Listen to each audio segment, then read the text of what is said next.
आप देख रहे हैं दिव्य प्रभात समाचार पत्र के बढ़ते कदम। You are watching Digital Prabhat News. You are watching Digital Prabhat News. पूरा भाषण सुना है, उसमें जेएनयू का जो मामला था, कलिया जिसमें देशद्रोह के नारे लगाए थे, उसके बारे में आप कुछ अभी तक आपकी टिप्पणी नहीं आई है। वो केंद्र का मामला है, उसका मैं सीमा यूपी की था, अब यूपी में कुछ पूछना है। अभी एक बहुत बड़ा हजारों अरबों करोड़ का किसान घोटाला निकला है, जिसमें उद्योगपतियों ने अपने को किसान दिखा करके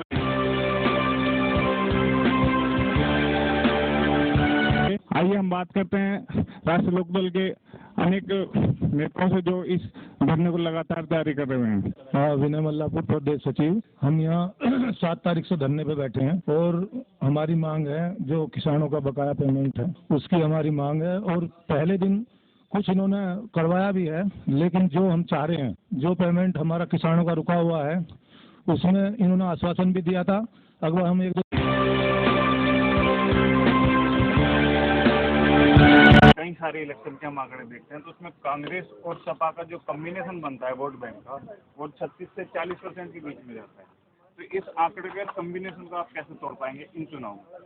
जब कोई भी पार्टी अलग चुनाव लड़ती है, वो अपना उम्मीदवार खड़ा करती है, उस उम्मीदवार की व्यक्तिगत वोट नहीं होती। ऐसा नहीं कि पार्टी की, अगर पार्टी की होती तो उम्मीदवार के चयन में कोई समस्या ना।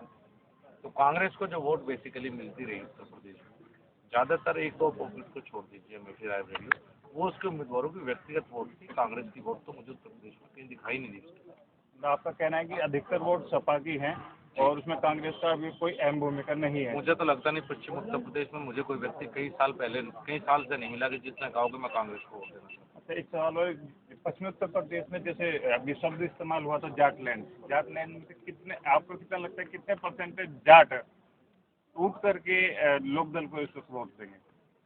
मुझे लगता है कि जब उन्हें फैसला करने का समय आएगा और ये बात सबके मन में है कि सरकार किसकी बन सकती है, और जब लड़ाई सपा कांग्रेस और भाजपा में दिखाई देती है, तो मुझे लगता है कि ज़्यादातर का मन यही होगा कि दोबारा समाजवादी पार्टी की सरकार ना बने।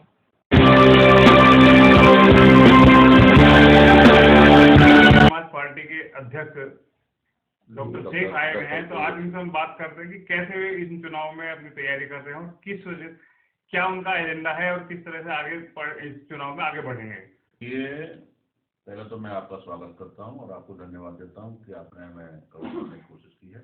वंचित समाज इंसाफ पार्टी पूरे उत्तर प्रदेश में तकरीबन 150 सीटों पर चुनाव लड़ रही है और अभी हमारा जो पहले फेज में और दूसरे फेज में जो ये इन चीज़ों पर निगाह है कि जिन प्रत्याशियों के टिकट कटे हैं तमाम पार्टियों से, चाहे भारतीय जनता पार्टी हो या कांग्रेस हो या बसपा हो, जिन पार्टियों से जो लोग, जो नौजवान, जो मजदूर, जो किसान चुनाव लड़ने की चाह में तकरीबन तमाम पार्टियों में 2-2 साल से 4-4 साल से मेहनत कर रहे थे और उनका टिकट काट दिया गया है।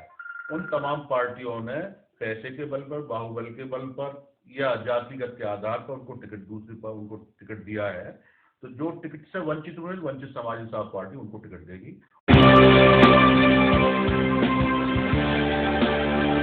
उन्होंने दिया उसके लिए उनका आभार व्यक्त करता हूँ और भाई शंकर जी की गुजारिश करूंगा कि श्रीमती जी को लेकर आए और उनसे उनका माल्यार्पण कराकर सम्मान करें, स्वागत करें।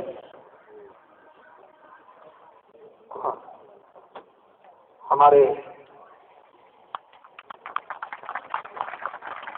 पिछले सदस्य बच्चे भी बैठे हैं, वो भी आए और माला पहना कर।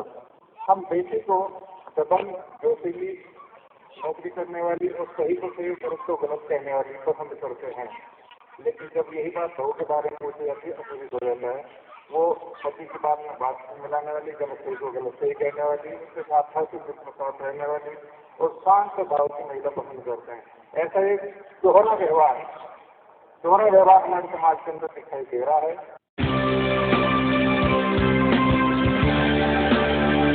पैसे खर्च करना, मिड डे मील का विषय राज्य के पास है, केंद्र मिड डे मील को नहीं चलाता है, तो स्वाभाविक रूप से इस पूरे विषय में राज्य सरकार कटघरे में खड़ी होती है।